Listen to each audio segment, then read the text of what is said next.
Hello అండి, అందరికీ welcome back to my channel. First time చేస్తున్నాను మినీ వ్లాగ్ అనేది. అంటే ఆఫ్టర్నూన్ నుంచి నెక్స్ట్ డే మార్నింగ్ వరకు ఏమేమి ప్రిపేర్ చేశానో ఏంటో అని చూపిస్తాను. అంతకుముందు చేశాను కానీ మరీ ఇంత లాంగ్గా చేయలేదు. ఇదే ఫస్ట్ టైం చేయడం. ఇక్కడైతే నేను ఘీ ప్రిపేర్ చేసుకోవడానికి అయితే మేగన్ని బాగా కడుగుతున్నాను. మిక్సీలో వేద్దాం అనుకున్నాను కానీ దానికన్నా ఏదో బెస్ట్ ప్రాసెస్ బాగుంటుందేమో అనేసి ఒకసారి ట్రై చేశాను. ఇందులో అవుద్దో లేదో అనేసి బాగానే అయ్యింది. మిక్సీ జార్ అనుకోండి, జిడ్డు మిక్సీ అయిపోద్ది, జార్ మొత్తం జిడ్డు అయిపోద్ది. ఇది కొద్దిగా ఈజీగా ఉంది ఇందులో చేసుకోవడం. లాస్ట్ టైం మా మమ్మీ డాడీ ఉండేవారు కాబట్టి చేసేసారు. నేను 1 మంత్కి ఒకసారి చేసేస్తాను.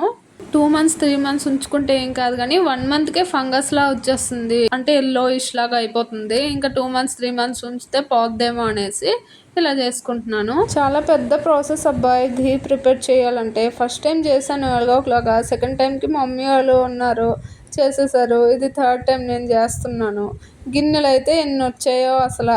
నేనైతే ఇలా నీట్గా చేసి ఇంకా డీప్ ఫ్రిడ్జ్లో పెట్టుకున్నాను. మళ్ళీ ఇంకొద్దిగా ఎక్కువ అయితే 2 కలిపేసి ఒకేసారి ఘీ ప్రిపేర్ చేసుకుందాం అనేసి. అసలు జ్యూస్ ప్రిపేర్ చేసేది అయితే నాకు చాలా బాగా యూస్ఫుల్ అవుతుంది. ప్రెగ్నెంట్తో ఉన్నప్పుడు మా పెద్దమ్మ ఇచ్చారు, తను వేస్ట్గా పక్కన పడేశారు అనేసి ఇంకా నేను తెచ్చేసాను. అప్పుడు బాగా యూజ్ అయ్యేది, ఇప్పుడు మా బాబుకి కూడా బాగా యూజ్ అవుతుంది ఐటమ్ అనేది. అసలు ఎక్కడికైనా తీసుకెళ్ళిపోవచ్చు ఈజీగా. పక్కన పడేశారు అంటే కొత్తదే కొనేసి ఇంకా దానివల్ల యూజ్ ఇంకేం చేస్తాంలే అనేసి పక్కన పడేశారు. యాక్చువల్లీ నేను కూడా తెచ్చి అలాగే పడేశాను. కాకపోతే ప్రెగ్నెంట్ టైంలో బాగా యూజ్ అయింది ఇది. ఇంకా ఆరెంజ్ జ్యూస్ చేసుకోవచ్చు, ఇందులోని వాటర్ మిలన్ జ్యూస్ చేసుకోవచ్చు, ప్రొమోగ్రానేట్ జ్యూస్ చేసుకోవచ్చు. చాలా బాగా యూస్ఫుల్ అవుతుంది ఐటమ్ అనేది. ఇంకెక్కడికైనా తీసుకెళ్ళొచ్చు కూడా. పైన క్యాప్ కూడా ఓపెన్ అవుతుంది, అందులో జ్యూస్ వేసుకొని తాగేయచ్చు ఈజీగా. ఇంకా క్లీన్ చేయడం కూడా చాలా ఈజీ. ఇంతే మమ్మీలు, పెద్దమ్మలు, పిన్నిలు అందరూ అంతే. కొత్తవన్నీ కొనేసి పక్కన పడేస్తూ ఉంటారు, అవి మనకి యూజ్ అవుతాయి. ఇంకా మా అత్తగారు కూడా అంతే. చాలా అంటే చాలా ఉంటాయి మా అత్తగారి దగ్గర. తీసుకెళ్ళమంటారు కానీ ఇక్కడ రెంట్ హౌస్లో ఏం చేసుకోవాలి, ఎక్కడ పెట్టుకోవాలి అనేసి నేనే వద్దనేస్తాను. లాస్ట్ టైం అయితే ఫ్రూట్ పెట్టే బాస్కెట్ ఒకటి తీసుకొచ్చాను, ఇంకో కెట్లో ఒకటి తీసుకొచ్చాను, ఇంకేం తీసుకొచ్చాను గుర్తులేదబ్బా. ఇంకా జ్యూస్ చేసి బాబుకి ఇచ్చేసాను. ఇంకా ఈవినింగ్ అయింది, బట్టలన్నీ తీసి ఇంకా ఫోల్డింగ్ చేసుకుంటున్నాను. ఎక్కడ బట్టలు అక్కడే పెట్టేసుకుంటూ ఉంటాను. ఒక్కొక్కసారి మాత్రం బాస్కెట్లో పడేస్తూ ఉంటాను. ఎప్పుడు వీలైతే అప్పుడు ఫోల్డ్ చేసుకుంటూ ఉంటాను. రోజు ఒకేలా ఉండదు, ఎలాగే చేస్తానని కాదు కానీ ఎప్పుడు కుదిరితే అప్పుడు ఫోల్డింగ్ మాత్రం కంపల్సరీ చేసేస్తూ ఉంటాను. ఇవైతే ఇడ్లీ పెట్టుకునే క్లాత్లు.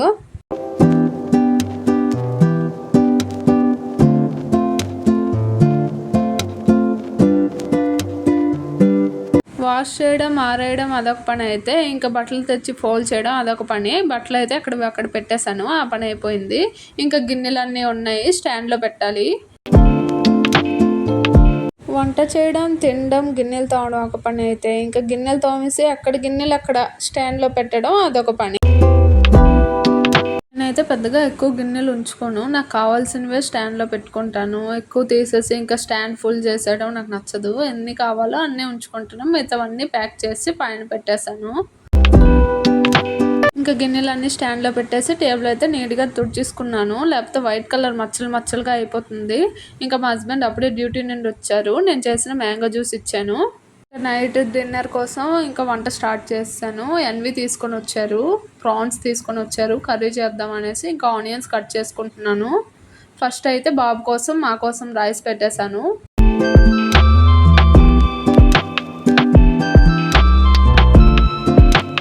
ఆనియన్స్ కట్ చేసి పెట్టుకుంటాం కదా, ఆనియన్ పీల్ అనేది వాటర్లో వేసి ముక్కలకి వేస్తూ ఉంటాను.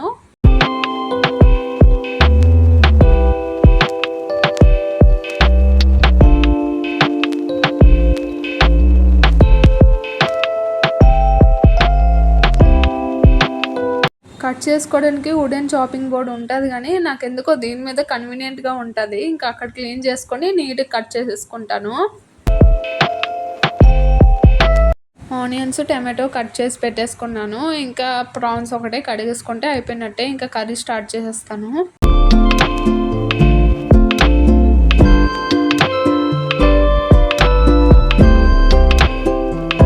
నేనైతే డైరెక్ట్ ఆయిల్లో ఫ్రై చేయను. కొద్దిగా పసుపు, కొద్దిగా సాల్ట్ వేసుకొని బాగా కలుపుకొని పెట్టుకుంటాను. అందులో వాటర్ మొత్తం వచ్చి అది బాగా ఇంకిపోయాక అప్పుడు అందులో ఆయిల్ వేసుకొని ఫ్రై చేసుకుంటాను. అయితే అయిపోయింది, వాచ్ చేశాను. ఇంకా మీడియం ఫ్లేమ్లో పెట్టుకొని మధ్యలోనే ఇలా కలుపుకుంటూ ఉంటాను.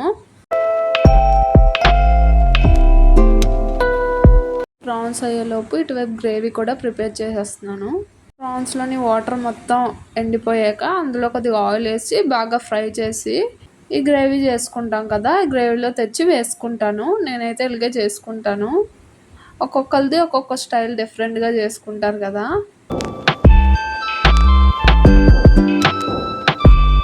నాకెందుకో ఈ ప్రాసెస్ అనేది చాలా ఈజీగా అయినట్టు అనిపిస్తుంది, అందుకే ఇదే ఫాలో అయిపోతూ ఉంటాను.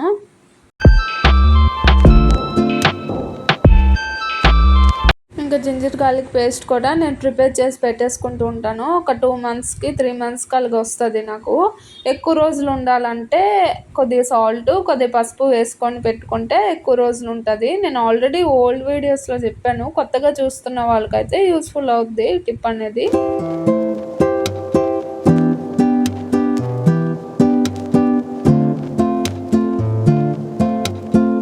ఇంకా మసాలాలన్నీ వేసి కొద్దిగా ఆయిల్లో ఫ్రై చేసి కొద్దిగా వాటర్ వేసేసుకొని వాటర్ కొద్దిగా బాయిల్ అయ్యాక ఈ ప్రాన్స్ అనేది అందులో తెచ్చి కలిపేసుకుంటాను. అంతే, అయిపోయినట్టే.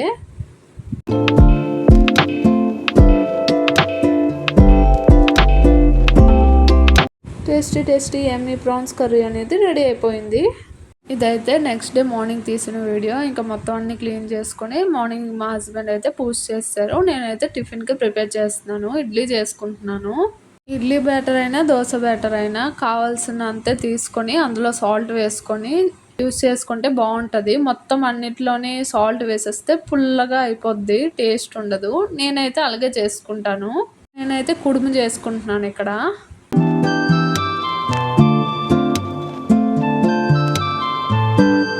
ఇంకా ఇడ్లీ కాంబినేషన్ అయితే పల్లీల చట్నీ. చాలా తొందరగా అయిపోద్ది, ఈజీగా అయినట్టే నాకు అనిపిస్తుంది పల్లీల చట్నీ అయితే.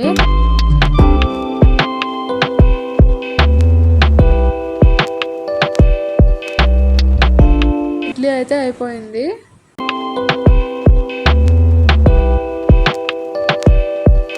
ఎందుకో ఇడ్లీలు చేసినప్పుడు పైన వాటర్ వేసుకొని తీస్తాను. అసలు వాటర్ ఎందుకు వేస్తానో నాకు తెలీదు, కానీ అలా వాటర్ వేయడం నాకు నచ్చుతుంది, అందుకని వాటర్ వేస్తాను. కొద్దిగా లైట్గా స్ప్రింకిల్ చేస్తాను.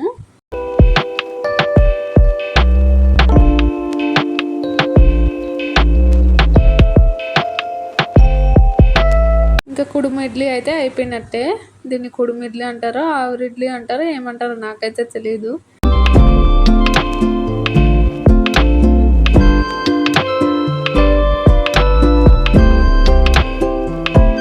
ఇంకా మిక్సీలో చట్నీ అయితే వేసేసుకున్నాను. చట్నీ కూడా అయిపోయినట్టే.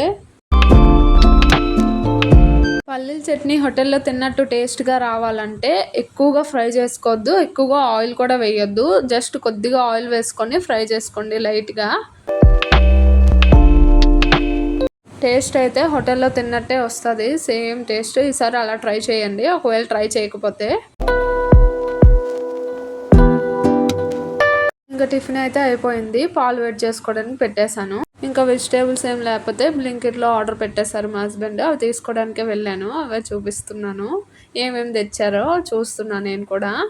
పొటల్స్, కాకరకాయ, కాలీఫ్లవర్, సడన్గా తెలుగులో చెప్పాలంటే పేర్లు గుర్తురావు అబ్బా. బీరకాయ, సొరకాయ. నాకైతే ఇలాగ ఆన్లైన్ కన్నా బయటకు వెళ్ళి తీసుకురావడం ఇష్టం. మాకు ఇక్కడ థర్స్డే మార్కెట్, ట్యూస్డే మార్కెట్ అవుతూ ఉంటుంది, అక్కడే మ్యాక్సిమం తీసుకొని వస్తూ ఉంటాం. నెక్స్ట్ వీడియోలో ఎప్పుడైనా చూపిస్తానులేండి. ఇంతటితో వీడియో అయితే కంప్లీట్ అయిపోయింది. నా వీడియోని ఎవరైనా కొత్తగా చూస్తున్నట్టయితే ఛానల్ని కొద్దిగా సబ్స్క్రైబ్ చేసుకోండి. అలాగే మన సబ్స్క్రైబర్స్ అయితే ఒక చిన్న లైక్ ఇవ్వండి. Thank you for watching my video.